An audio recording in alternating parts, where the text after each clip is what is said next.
இயேசுவுக்கே புகழ்.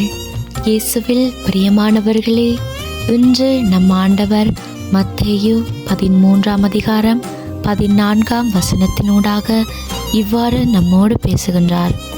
நீங்கள் உங்கள் காதால் தொடர்ந்து கேட்டும் கருத்தில் கொள்வதில்லை. வாழ்க்கைக்கு தேவையான நல்லது கெட்டது எல்லாம் பிறர் நமக்கு சொல்லும் போது நாம் அவற்றை கேட்டு அதன்படி நடப்பதே கிடையாது. தெரியாத ஒரு விடயத்தை தெரிந்தவர்கள் எடுத்துச் சொல்லும் போதும் நாம் அவற்றை கேட்பதே கிடையாது. ஆண்டவரும் இதைத்தான் என்று சொல்லுகின்றார். நம்முடைய வாழ்க்கைக்கு தேவையான விடயங்கள் எல்லாமே வார்த்தை வடிவிலே ஆண்டவர் நமக்கு கொடுத்திருக்கிறார். என்றாவது நாம் அதை வாசித்து புரிந்து கொண்டு அதன் வழி நடந்திருக்கிறோமா? இல்லவே இல்லை. ஆண்டவர் கூறுகிறார், உள்ளவர்களுக்கு கொடுக்கப்படும், இல்லாதோரிடமிருந்து உள்ளதும் எடுக்கப்படும் என்று. காரணம், ஆண்டவர் நமக்கு எவ்வளவோ வாய்ப்புகளை கொடுத்திருக்கிறார்.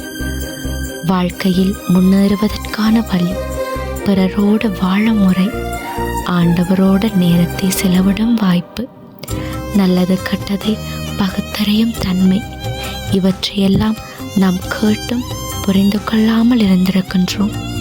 கண்களால் கண்டும் உணர்ந்து கொள்ளாமல் செயற்பட்டிருக்கின்றோம். எங்களுடைய உள்ளம் ஆண்டவரோடு இருக்குமானால் இந்த விதமான குறைவுகளும் இல்லாத வாழ்க்கையாக இருக்கும். எனவே பிரியமானவர்களே, வார்த்தையின் மூலமாக ஆண்டவர் எம்மோடு அன்றாடம் பேசுவதை நாம் நன்கு புரிந்து கொண்டு கடவுளுக்கு சித்தமானதை வாழ்க்கையில் கடைப்பிடித்து வாழ தேவையான பக்குவத்தை ஆண்டவர் எங்களுக்கு கொடுக்க வேண்டும் என மன்றாடுவோம். அத்தோடு இன்றும் தொடர்ந்து ஈரான் இஸ்ரேல் நாடுகளின் அமைதிக்காக ஆண்டவரிடம் ஜெபம் செய்வோம். ஆமேன்.